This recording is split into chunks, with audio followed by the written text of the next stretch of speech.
If you're an American in Ukraine right now, it would be wise to leave the country.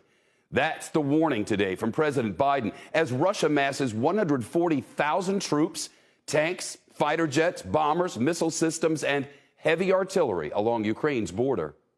I hate to see them get caught in a crossfire if, in fact, they did invade. And there's no need for that. And if I were they, if I had anyone there, I'd say leave. President Biden delivering the warning after meeting with the Chancellor of Germany at the White House. U.S. officials tell NBC News Russia has now assembled 70% of the military forces it needs to launch a full-scale invasion of Ukraine and take over the entire country. It's not just the number of troops that's growing either. Today, the Pentagon warned Vladimir Putin is also ramping up his military capabilities on Ukraine's border.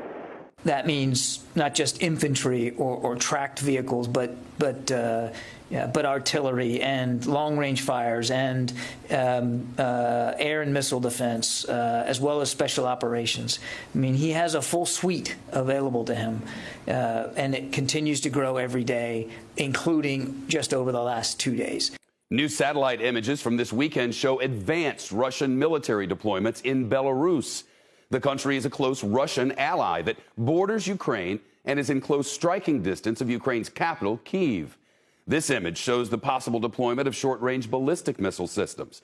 Russia's also built up its air force in Belarus. This is new video of Russian fighter jets conducting air patrols along the border.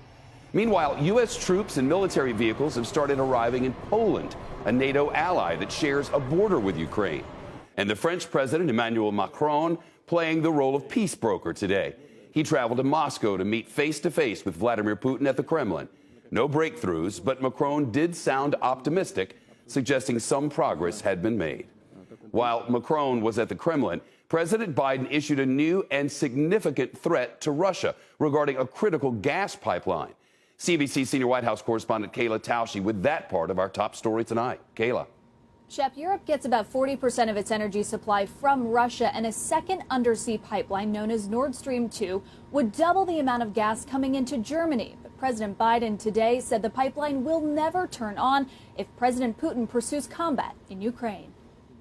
If Russia invades, that means tanks or troops crossing the border of Ukraine again. Then there will be no longer a Nord Stream 2. We will bring an end to it.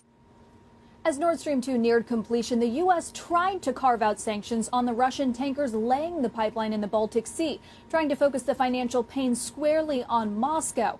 But the pipeline was built, paid for, and would be staffed by German, Dutch, Austrian, and French companies, posing a political dilemma for the new German chancellor just 2 months into the job, who today at the White House pledged unity with the U.S., but no specific actions to place limits on Russian energy. The U.S. says Putin is beginning to withhold supply himself. Secretary Blinken warning he's weaponizing heat at the height of winter. When Russia halted gas supplies to Europe over a dispute with Ukraine in 2009, people died from the cold. And when energy supplies fail, economies falter. We're determined to prevent that from happening. Tonight, Press Secretary Jen Psaki tells me President Biden is waiting to hear from French President Emmanuel Macron and that the U.S. National Security Team is working at all levels to keep the diplomatic door open, and they're taking it day by day.